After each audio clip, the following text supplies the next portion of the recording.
balik lagi di acara ngobrol cair. Di ngobrol cair kali ini, tema yang akan dibahas itu tantangan bisnis kontraktor interior desain di Indonesia. Nah, oh ya, di IG live kali ini ntar ada pengumuman buat yang giveaway juga. Jadi teman-teman yang kemarin ikut giveaway boleh lah nonton kita sampai selesai biar tahu siapa aja pemenangnya ya. Gitu. Oke, balik lagi di ngobrol sore kali ini. Tema yang dibawakan itu tantangan bisnis kontraktor interior design di Indonesia. Nah, di kesempatan kali ini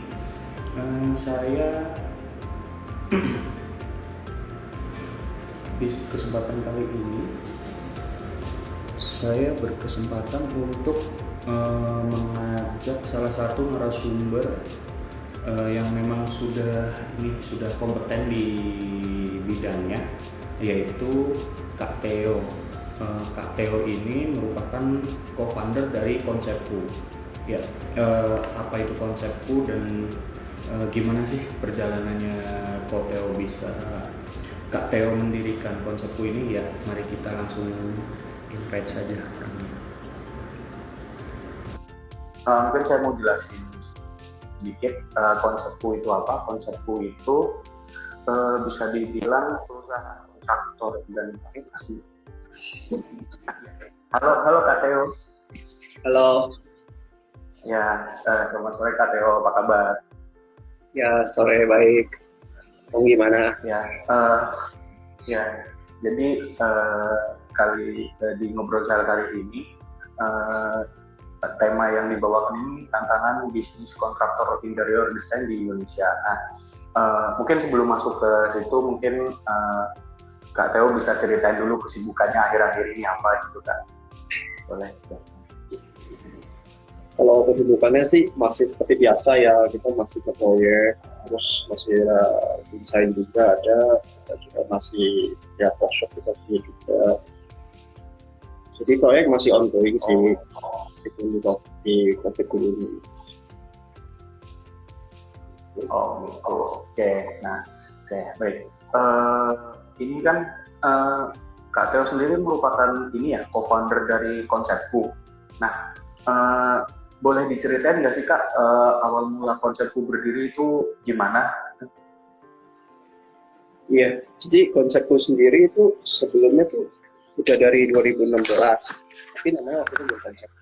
Jadi di 2016 itu kita udah coba menjalani bisnis ini, dari custom furniture 2016 sampai 2017. Di saat itu tuh kita mengalami beberapa hambatan yang mengakibatkan tuh kita mesti stuck dulu waktu itu. Jadi baru lagi kemudian di 2019 kita baru mengawali kembali. Berangkat dari situ kita gandeng partner baru, kita rebranding, dibentuklah nama Konsepku. Gitu. Nah dari situ baru kita berjalan sampai dan sekarang. Oh gitu, berarti emang karena rebranding ini namanya berubah jadi Konsepku gitu ya Kak? Jadi sebelum di Konsepku itu namanya Artisian. Jadi dulu itu kita hanya custom furniture gitu, hanya bermain di custom furniture. Tapi kalau sekarang makin ke depan, makin banyak pengalaman, kita merambah ke interior, kita juga merambah ke pembangunan-bangunan gitu. Bisa jalan. Iya, oke. Nah, kalau selama menjalankan bisnis kontraktor desain interior ini, ada kendalanya nggak sih Kak, pas maksudnya pas baru mengawali bisnis ini gitu Kak? Ada kendala yang dihadapi nggak? Ada nih, jadi dulu itu awal mulanya kita tuh mengalami kendala, saya rasa ya untuk semua pebisnis ya yang bergelut di bidang kita ini, saya rasa masalahnya ada dua gitu, problem utamanya. Yang pertama itu gimana cara dapetin trust dari klien gitu loh. Karena gini, di bidang kita itu kan banyak banget ya pesaing atau yang menggeluti bisnis di bidang kita. Tapi kenapa klien tersebut trust sama kita, kenapa dia pilih kita gitu. Lalu yang problem kedua saya rasa tuh hasil ya. SDM-nya kita gimana bisa menghasilkan hasil yang baik gitu loh. Jadi ketika dia udah trust, udah dapat ordernya, udah dapat jobnya, gimana cara kita eksekusinya gitu sampai dan hasilnya baik gitu. Saya rasa sih itu dua problem kita, dan itu kita masih terus kendala tersebut masih terus kita perbaiki, kita kembangkan gitu loh supaya lebih baik ke depan. Oh, oke.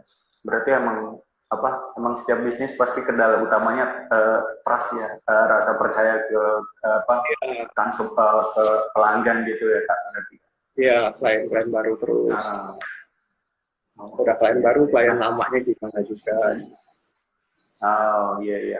Nah terus kan udah ada klien lama nih misalnya, nah pasti Kak Theo kayak nawarin konsep inovasi gitu loh, nawarin inovasi baru nggak sih di akhir-akhir ini gitu buat ya selain nge-guide ke pelanggan baru juga mempertahankan pelanggan lama gitu.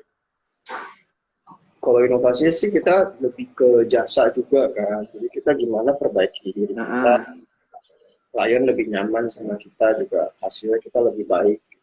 Kita selalu perbaiki di yang tadi di trustnya, yang mungkin jaga relasi dengan baik, gitu. Terus hasilnya lebih baik, pasti mungkin di tools gitu ya supaya hasil kerjanya lebih baik. Jadi di lapangan tuh semua nggak ada kendala. Dan di bidang kita komunikasi itu penting banget gitu di lapangan. Oke. Kalau iya. Ya. Gimana? Kalau inovasi yang lainnya di bidang marketing juga kita kembangin gitu kan. Itu kan rebranding konsep itu arahnya apa. Terus itu kita coba supaya lebih baik. Oke. Berarti ya melakukan rebranding juga termasuk salah satu inovasi yang dilakukan gitu ya Kak. Buat selain mempertahankan konsumen lama juga menggait pelanggan baru gitu ya. Iya. Nah, di interior design gitu-gitu kan otomatis ada ini ya kayak harus nemu desain baru lah gitu. Nah, gimana sih tahapannya Kak Theo sendiri untuk memperoleh inspirasi desain interiornya gitu? Kalau desain soalnya gini, kita kan tiap klien beda-beda ya, karena kan kita majornya di residensial spesialnya kita ya, sering ketemu klien-klien residensial, office, restoran juga. Nah itu kan semua masing-masing beda-beda ya. Gitu. Jadi kalau ditanya bagaimana cara dapetin referensinya, pertama-tama sih kita selalu kembali ke kliennya. Kliennya maunya gimana. Dari situ kita baru bisa ngasih nih solusinya, kayak kita bisa tawarkan desain-desain yang kayak begini, kayak si A, si B, si C, karena beda-beda. Kalau untuk referensinya kan sekarang banyak banget, apalagi zaman digital ya, bisa cari di mana aja. Tapi tentu aja juga gimana pun kan seorang desainer harus tahu lah istilahnya feel-nya kayak gimana, teksturnya kayak gimana. Jadi kita banyak belajar juga dari desainer-desainer yang udah ada ya, yang lokal kita sendiri. Jadi yang bisa kita lihat langsung, bisa pegang feel-nya kayak apa gitu. Dari situlah kita baru bisa inovasi untuk desain. Iya. Nah, kalau misal dapet kayak customer tapi dia ngasih desainnya menurut Kak Theo tuh kayak kurang gitu. Apa Kak Theo juga kayak ngasih masukan juga gitu ke si kliennya atau gimana gitu? Kalau kita sih selalu pertama dengerin dulu klien maunya apa. Lalu dari kita, dari pihak pendesainnya, kita nawarinnya begini. Gitu. Oke enggak, karena gimana pun kan yang mau mewujudkan sesuatu kan semua dari pihak klien ya. Kalau dari kita sih istilahnya, klien itu pribadi dan tim kita itu lebih senang mewujudkan. Jadi kalau kliennya hanya desain doang, kayaknya kita lebih condong usahanya tuh lebih untuk menjadikannya gitu loh. Jadi semua selalu kembali ke klien maunya gimana, kita akan coba wujudin. Jadi kalau ada yang beda atau apa, kita kembali ke klien, kita tawarkan dulu ini loh opsinya bakal kayak gini, apakah oke? Jadi kembali selalu klien yang kita. Oh, gitu ya. Berarti ya pokoknya balik lagi lah ke kliennya gimana kan, eh, konsepku ibaratnya cuma kayak ngasih apa masukan aja gitu, kalau ternyata kliennya setuju ya ya udah gitu ya. Ya, kita lebih ke arah konsultannya juga Nah, lah. mm, Hmm. oh oke. Nah, selama ini kan konsepku kliennya udah cukup banyak lah ya. Itu ada, boleh sharing sedikit nggak sih Kak, satu atau dua klien yang berkesan gitu? Ada waktu itu di 2017 kalau nggak salah. Jadi dia itu mau bangun bangunan beserta interiornya. Yang paling bikin nggak masuk akal tuh waktunya, Pak. Jadi waktunya hanya 3 bulan. Oh, Sorry, 2,5 2 bulan lah deadline-nya. Kita sampai dan interiornya itu 2 bulan setengah. Jadi eksterior dan interior.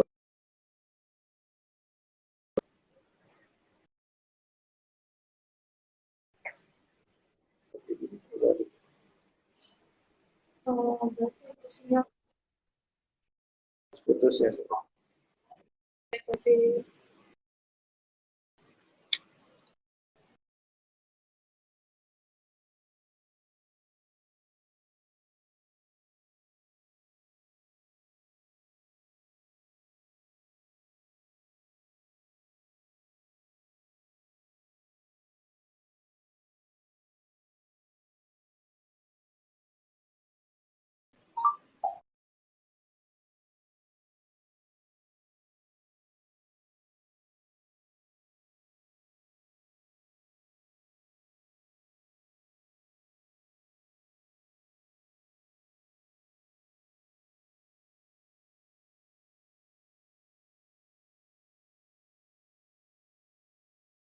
Saya ya, halo. Nah ini udah mendingan. Maaf Kak, bisa diulangi lagi Kak ceritanya Kak?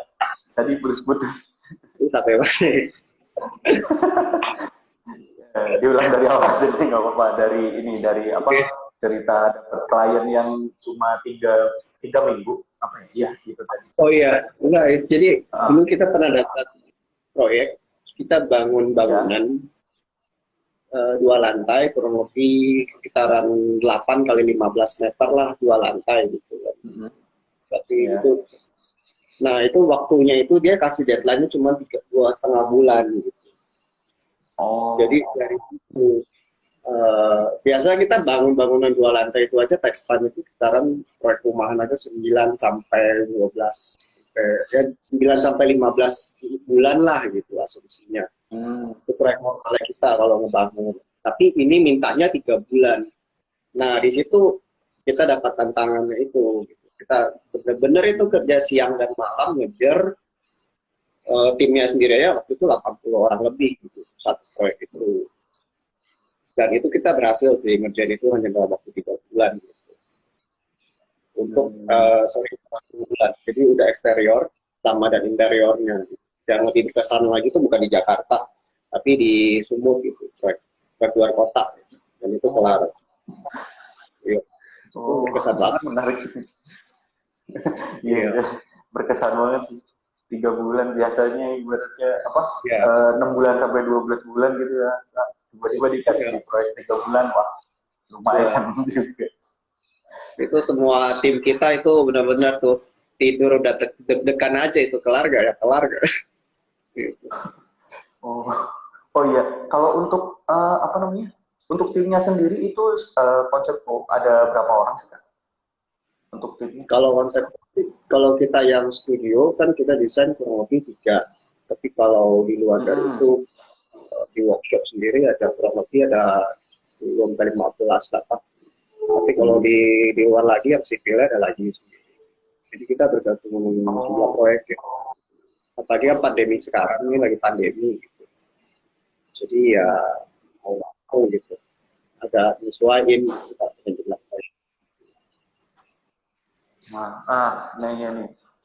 Menarik nih mumpung masuk ke bahasan pandemi ini. Nah, kondisi bisnis, konsepku sendiri pas lagi pandemi ini gimana Kak? Kan bisa dibilang orang-orang lebih sering di rumah.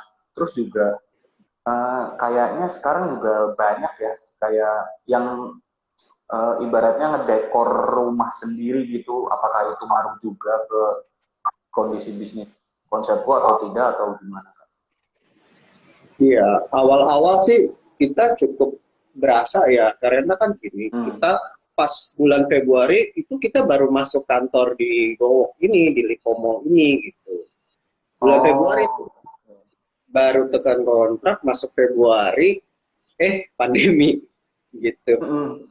Berasa tuh jadi nggak kantor kan. Nah, awal-awal Mm-mm. kita berasa, kita juga takut kan mau ketemu klien, mau apa, dan yang sempat sepi lah, nggak ngapa-ngapain gitu. Proyek juga terhenti ya, mau nggak mau ya. Mm-mm. Sampai masa PSBB transisi ya, nah itu udah mulai oke lah, kita udah mulai berani, mulai ketemu klien baru, gitu. Proyek udah mulai jalan lagi. Ini kan 3M ya tuh. Oh, oke. Berarti emang Mulai ya pandemi emang ini sih ya apa namanya? Semua bisnis, semua usaha juga kena dampak dari pandemi ya, Kak. iya Pak, Asli. gitu. Oke, nah kalau menurut ini, Wah, Kak Teo sendiri, kira-kira tren desain interior kedepannya di Indonesia tuh seperti apa? Seperti apa sih, Kak? Apakah eh, ini makin bagus atau gimana? Karena kan apalagi sekarang kan udah mulai masuk ini apa ya ibaratnya orang-orang udah punya kebiasaan baru sendiri lah, apa serba online, terus eh, ya semuanya serba digital gitu. Apakah bakal ada perbedaan? Saya rasa sih kalau kedepannya ya kita di eh, zaman sekarang ini interior makin maju ya, teknologi dari Mm-mm. ya, kayak material sendiri, kita di interior itu tahun lalu tuh belum ketemu lah material istilahnya tuh kayak batu tinggal lapis tinggal tempel di dinding itu nggak ada. Kalau sekarang ada loh. Kalau kita ngomong dari segi digital gitu, zaman dulu kan teknologi VR kan belum ada, sekarang kan udah ada VR. Kita udah mulai Mm-mm. bisa mulai melihat 3D dan ngerasain gitu, kira-kira kayak ruangannya kan. Oh. Saya rasa kedepannya bakal bakal kayak gitu, Hmm, bakal berarti lebih. emang pasti bakal berkesinambungan aja ya, Kak? Iya, saya rasa sih mungkin demandnya bakal ke arah sana ke depannya. Kalau sekarang kita masih lebih kayak ke 3D kan itu kan udah umum gitu. Kalau sekarang Hmm. di sini pun di luar negeri sih udah banyak sih. Kalau di sini saya rasa sih udah ada gitu. Nggak sebut merek ya, tapi memang udah ada yang pakai VR. Hmm. Oke, berarti emang dari konsepku sendiri juga kedepannya pasti bakal lebih memanfaatkan ini ya, Kak, apa Iya, perkembangan digital yang ada gitu ya. betul Pak. Uh, Oke, ya, oke, baik. Kalau gitu sekarang kita masuk ke sesi tanya jawab aja dulu deh. Tadi ada pertanyaan dari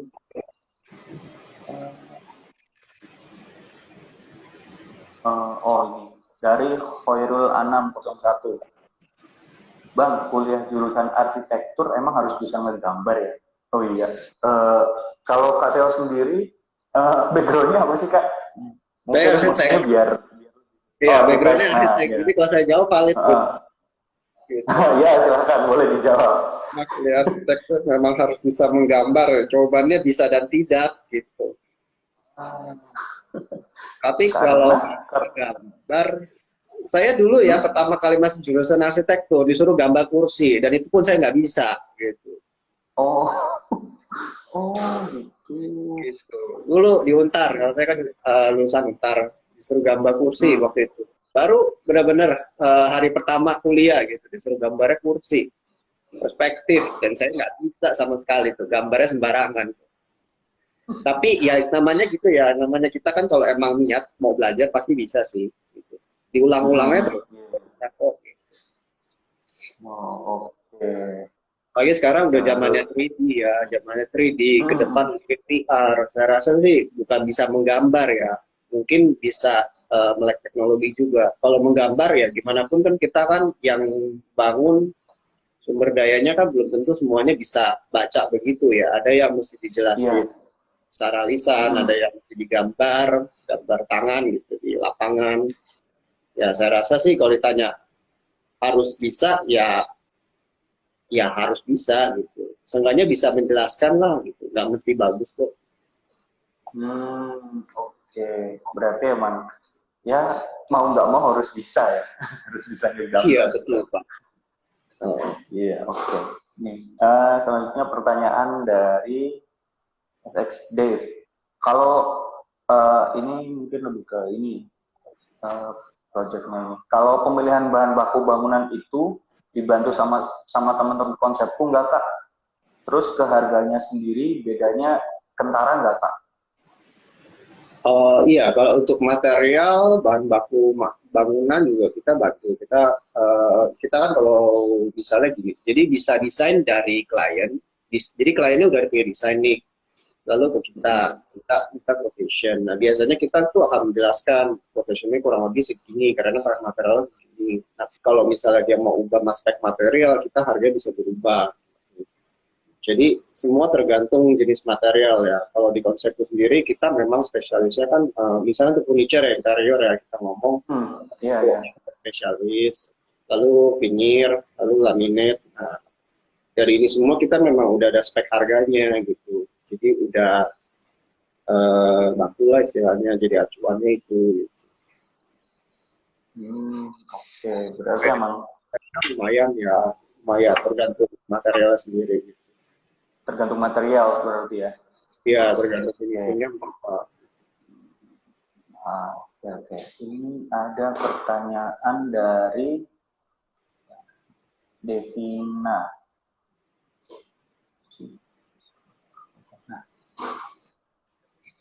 Kalau saya lagi menyiapkan mau renov rumah, kira-kira ada nggak ya kira-kira minimal biaya yang harus disiapkan? Iya, ada, tapi tergantung besaran rumahnya dan apa yang mau direnov. Biasanya kan kalau renov kan entah mau gede kitchennya, entah mau kamar mandi gitu kan. Itu ada biasanya ada minimalnya gitu. Dan itu tergantung kayak kembali lagi desainnya kayak apa, finishingnya kayak apa. Gitu. Oke, iya. Berarti jadi emang menyesuaikan ya kan? Iya, menyesuaikan sih itu. Jadi kalau enggak ya mungkin kalau emang dari klien udah punya desain atau apa, tanya aja sama tim kita, nanti akan kita respon gitu. Oke. Terus ada lagi nih. Interior dan arsitektur sama nggak Kak? Ada pertanyaan itu dari Ahmad Eco. Coba interior dan arsitektur ada persamaan nggak? Ada gitu kan. Ya sama-sama desain juga sih, sama detail. Tapi kalau ditanya sama persis sama enggaknya sih beda ya gitu. Kalau arsitektur lebih ke eksterior, dimana kita develop suatu desain, suatu konsep untuk bangunan fisik gitu. Kalau interior lebih ke dalamnya, apa yang ada jeroannya lah istilahnya gitu. Iya. Dan furniture ya. maksudnya ke. Tapi kalau persamaannya ya bisa desain. Iya. Oke. Jadi intinya ya interior yang ngurusin interior aja gitu ya Kak. Kalau untuk arsitektur lebih ke eksteriornya, lebih ke luarnya gitu. Iya, soalnya materialnya sendiri beda-beda gitu. Jadi memang luas ya gitu. Oke. Selanjutnya ada pertanyaan dari Setiawan Arif 71. Pernah ngalamin nggak Kak masalah IMB saat renovasi atau bangun rumah? Terus untuk solusinya tuh gimana?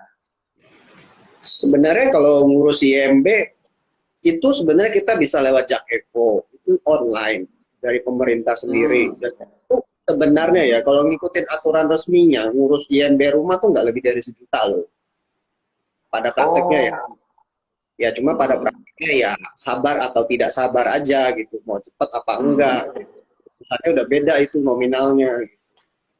Cuma kalau tanya lurusnya ya yang benernya ya kurang lebih nggak lebih dari 1 juta ya.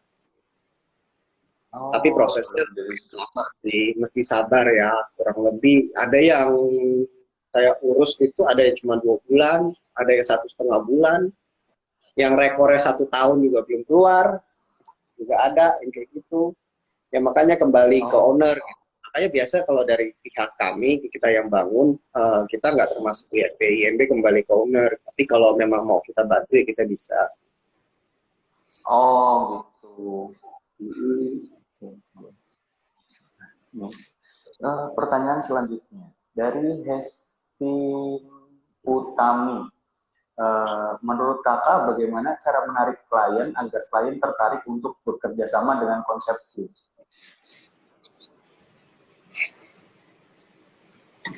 Kalau konsepku sendiri sih untuk pekerjaannya kita udah lumayan banyak sih hasilnya gitu kan. Kita juga udah lumayan pengalaman lah. Mungkin itu salah satu kunci ya untuk kita bisa meyakinkan klien untuk trust dengan kami. Gitu. Dan bagaimana hasilnya di lapangan ya bisa baik. Berarti tinggal nunjukin portofolio dari konsepku aja gitu ya Kak? Betul gitu. Jadi boleh sharing dikit. Jadi awal kita 2019 itu kita benar-benar modalnya portfolio. Kita udah pernah ngerjain apa aja. Ya syukurnya kita ketemu dengan klien kita yang sangat baik gitu. Saya masih ingat banget nih. Gitu. Dan masih jadi klien kita juga sampai sekarang. Gitu. Itu klien pertama kita benar-benar gitu. Baru mulai dapat dia. Jadi waktu itu kita dari 10 klien ketemu ibu ini baik banget, langsung oke, langsung jadi desain kita bikin, kita eksekusi gitu. Dibanding dengan klien yang lain, sebenarnya malah nggak jalan, PHP iya. Tapi saya rasa itu semua baik ya. Nah, menurut saya sih pribadi tidak ada kerjaan yang sia-sia. Gitu. Jadi semua itu kembalilah hasilnya baik.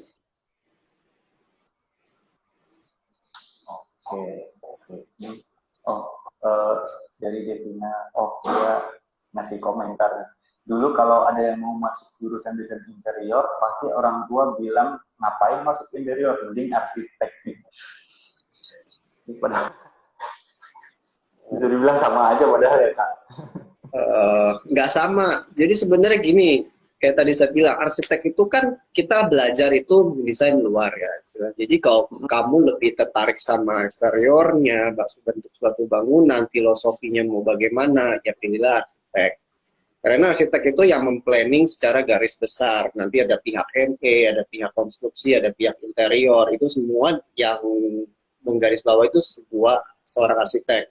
Tapi kalau interiornya, dia yang bertugas mendistribusikan mau materialnya, mau apa, mau pakainya apa. Jadi lebih spesifik gitu. Tapi apakah seorang arsitek bisa pekerjaan interior? Jawabannya bisa. Seorang interior apakah bisa pekerjaan arsitek? Jawabannya bisa juga gitu. Cuma kan emang skupnya beda, pemahamannya beda. Jadi kalau dibilang orang tuanya bilang begitu, ya saya rasa nggak benar juga gitu.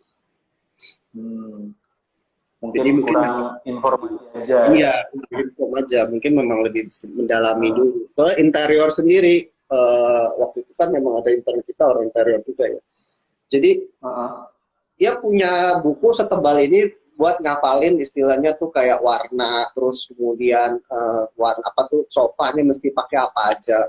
Jadi teksturnya banyak banget kalau material interior. Sedangkan arsitek ya banyak juga, tapi nggak sampai spesifik begitu. Saya rasa sih masuk interior seru kok, oke, bagus. Jobnya banyak kok. Itu kali aja teman-teman yang punya adik atau saudara yang mau masuk kuliah. Iya. Di interior, nice. Coba di interior. Nah, ini ada pertanyaan selanjutnya dari Reza Adrianus. Jasa interior susah nggak sih? Banyak komplain-komplain nggak? Atau dan ada garansinya nggak? Ya dibilang susah, jawabannya susah, tapi ya dibilang enggak juga nggak bohong itu namanya. Kalau juga banyak komplain, saya rasa sih tergantung ya, soalnya kan kita kan bidang jasa ya, Dan kembali lagi tadi, kebutuhan klien kan macam-macam, dan istilahnya kita ngomong kalau soal desain itu kan bicara soal taste ya. Kayak ada orang yang sukanya baju kotak-kotak, saya sukanya baju putih, dan saya tidak mau warna lain. Nah, kita kan berusaha mengkonvert itu semua ke desain. Nah, apakah bisa diterima apa tidak, itu kembali ke pribadi masing-masing sih. Gitu. Kalau kita memang punya style kita masing-masing lah. Cuma kita berusaha untuk mengayomi lah klien maunya apa, kita coba convert ke aslinya. Kalau garansi, kalau untuk desainnya sih nggak ada garansi ya, tapi kalau untuk produk hasilnya kita ada garansi. Oh, oke, berarti tergantung ini ya. Iya, kembali lagi. Kan kita kadang-kadang tuh klien ada yang udah punya desain sendiri, minta ke kita yang lebih ke build-nya, hasilnya kayak gimana kan udah lebih ketahuan di kita.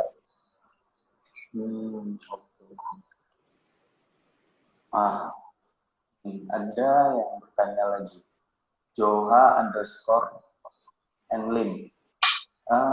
Menurut kakak, apa yang harus dimiliki oleh desain interior? Menurut saya sih lebih ke arah desain interior. Maksudnya desainnya atau build-nya atau bagaimana ya? Mungkin mungkin maksudnya yang harus dimiliki oleh orang yang bekerja sebagai desain interior tuh apa mungkin gitu kan? Kalau orang skill apa gitu atau gimana?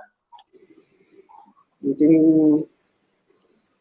konsisten kali ya, konsisten, dia mesti bisa keep work-nya dia yang lebih baik gitu. Rasa sih gitu ya. Soalnya kalau kita bilang pengalaman, iya pengalaman penting, wawasan itu penting. Karena kan perjalanan suatu proyek itu kan nggak kayak kita pesen makanan 1-2 hari jadi kelar, itu kan enggak. Suatu proyek desain sendiri itu kadang-kadang bisa makan waktu text time 1-2 minggu, ada yang bulanan, tergantung volume proyeknya ya gitu. Jadi kalau ditanya apa ini interior design itu banyak sekali gitu. Lu mesti ngerti pemahaman tentang material, lu mesti tahu real lapangannya kayak gimana, bisa nggak desain itu diaplikasikan, apakah tidak gitu. Lalu kembali lagi budget klien itu kan juga nentuin gitu. Jadi banyak banget yang mesti dipilih seorang interior design gitu. Kalau kita waktu awal-awal juga begitu gitu. Dulu awal mulanya kita mulai ini di 2016 kita ada showroom. Jadi waktu awal mulai kan orang nanya showroomnya di mana, hasilnya kayak gimana. Giliran dibikin orangnya pada gak datang, jarang sekali yang datang. Iya. Oh. Jadi kembali lagi ya, saya rasa sih semua akan itu sih tadi. Baiklah. Oke.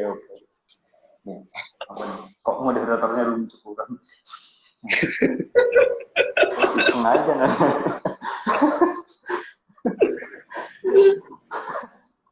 Nah, ini Kak, mungkin kalau dari saya tanya mungkin gini, kan sekarang IKEA tuh kayak banyak nyediain produk-produk buat ini ya, apa namanya, kayak buat interior gitulah.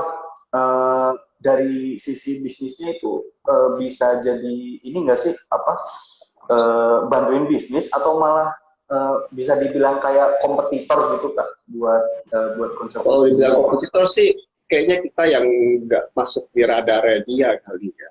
Kita kan custom ya, sedangkan dia jadi memang itu ada skup kerjanya masing-masing gitu. Kalau kita kan memang proyek residensial, memang ada beberapa klien yang pakai produknya dia, ada juga yang memang lebih seneng barang custom karena kan bisa diadjust gitu. Karena kan kita tuh kayak tembok rumah aja tuh masih banyak yang miring, masih sering ketemu tembok miring. Di apartemen juga. Jadi ya custom gitu. Saya rasa sih 5-10 tahun lagi juga bakal masih pangsalnya tetap ada aja gitu. Nggak akan pulang. Beda itu. Oke. Nah, kalau kayak gitu kira-kira tuh menurut Kak Theo sendiri bakal ganggu ke pasar desain interior nggak sih dari produk IKEA-nya sendiri gitu, misal contohnya, atau malah bikin apa namanya eh, nambah no, nambah inovasi baru lah gitu buat desain interior gitu dari produk-produk IKEA-nya sendiri. Kalau saya sih, saya justru nggak mandang dia sebagai kompetitor ya. Saya mandang dia itu sebagai kayak itu oke, dia good gitu loh. Jadi kayak kita harus lebih baik juga gitu, biar bisa Hmm, kan kompetisi kan istilahnya. iya Jadi iya iya. kayak ya oke, kita juga yuk kita lebih baik biar bisa ngasih hasil yang lebih baik juga.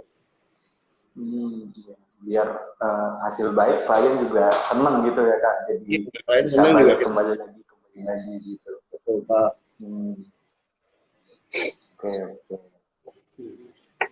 Mungkin ada pertanyaan lain. Ya, sebentar ya Kak.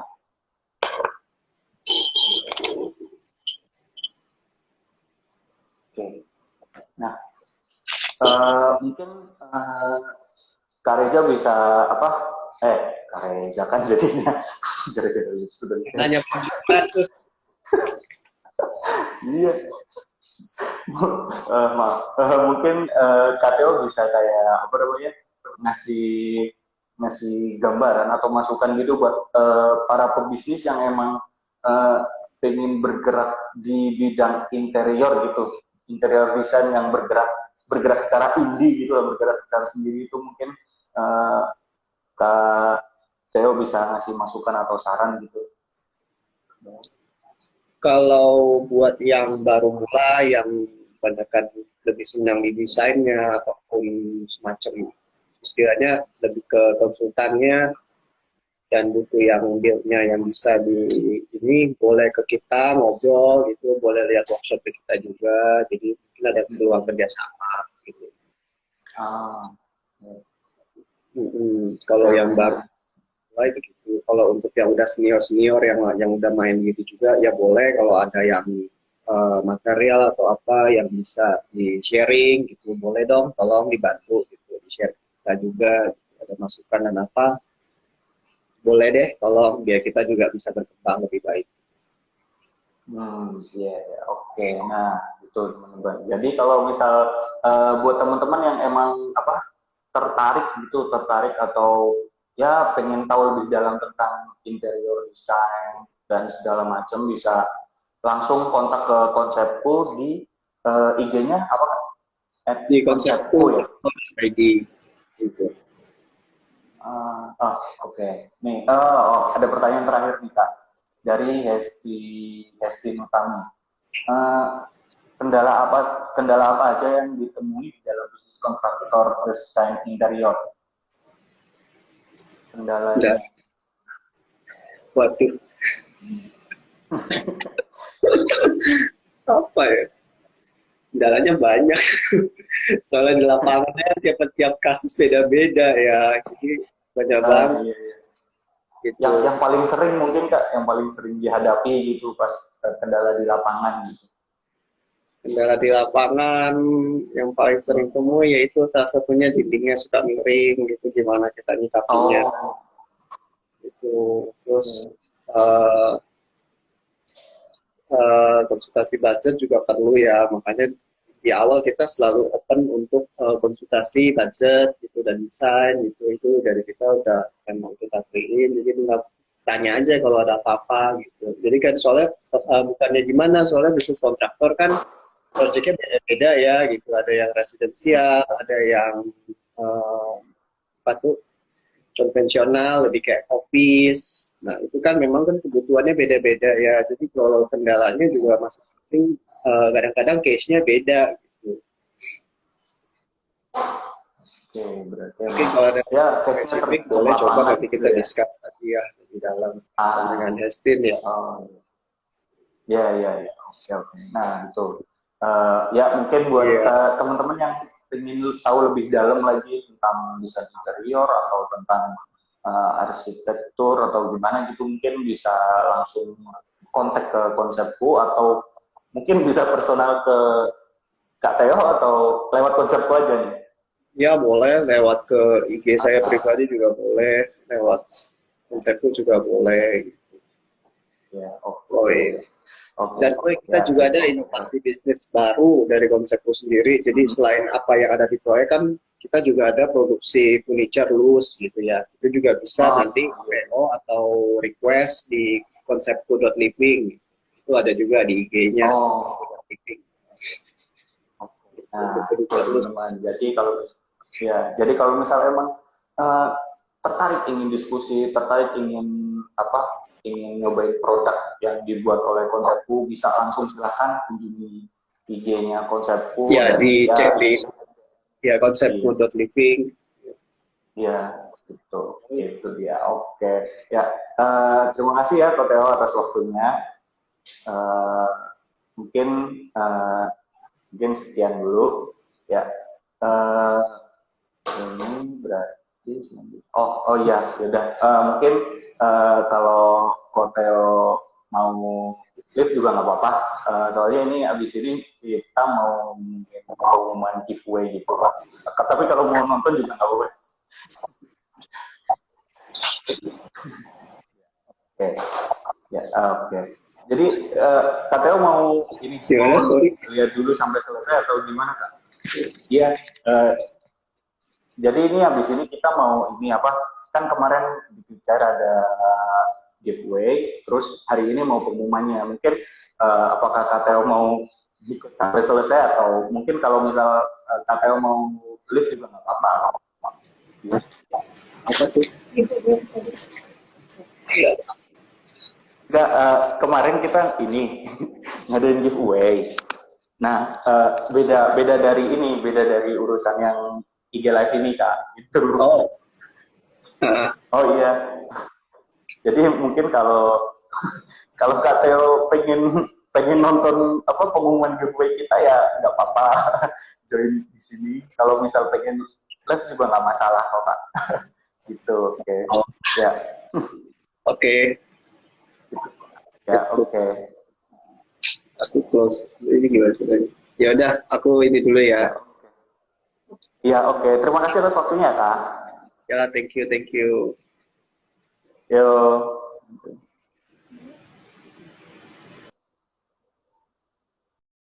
Nah, dari minggu lalu kan dari Clickchair ngadain giveaway. Giveaway-nya itu sebentar, cek dulu agak lupa. Giveaway-nya itu nyari jalan ya di puzzle. Oh iya ini. Oke, nah dari sekian banyak komen ternyata banyak yang banyak yang tidak kurang menaati persyaratan, nggak ngikutin persyaratan dari Clickchair nih. Ada yang cuma nge-like sama komen aja, terus tapi dia nggak subscribe ke YouTube. Terus ada juga yang cuma komen doang, nggak nge-like, nggak subscribe juga. Nah, setelah tim Clickchair sudah memilih beberapa orang yang mengikuti syarat-syarat dari giveaway kemarin, udah ketemu 3 orang pemenang. Pemenang pertama itu namanya Ahmad Marzuki, akun IG-nya @jukik_mj. Ada nggak tuh? Selamat ya untuk Kak Ahmad Marzuki. Nah, untuk pemenang selanjutnya yang kedua ada sebentar, drum roll. Ya, Heriadi Ferdiansyah atau akun IG-nya @yadot. Oke, terus nah ini pemenang terakhir nih. Oke, sebentar, pemenang terakhir.